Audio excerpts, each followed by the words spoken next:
ሴክስ ላይ ማን ነው የሚደሰተው? ወንድ ነው ሴት ነው? ቀድሞ ነው ምንድን ነው አልገባኝ። ሁለቱም ነው የሚደሰተው በሴክስ በነበረ አሁን አንቺ ከባልሽ ጋር ያለሽ ግንኙነት ሊኖር ይችላል፣ ከኔ ጋር ከማንም ሰው ጋር።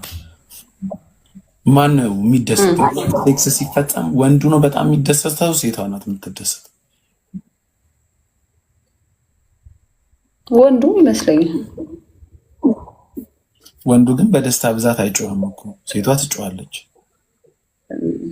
እንዴት አይጮህም? ወንድ ውስጡ ነው የሚለው። እኔ አጋጥሞኛል ከጅብ ጋር እንዴት ነው ይችላል ታዲያ? ሰምቼ አላውቅም። የሆነ ፊልም ላይም ስለ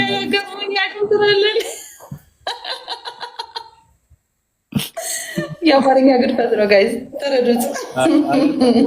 ስሚ ፊልም ላይም ሳይ አጋጥሞኝ አያውቅም እኮ ነው።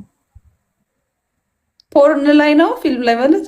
አዎ አዎ እኮ ያው የጨዋቱ አይነት ይለያይ ይሆናል እንጂ እንደዚህ አይነት ቪዲዮ ላይ ማ ሁለቱም ይጫዋቱ ናቸው። አስቢው አንቺ አሁን በኖርማል የሆነ ነገር ሲመታሽ ራሱ እኮ ላለመጮህ ብለሽ ዋጥ ታደርጊያለሽ እኮ አስቢው።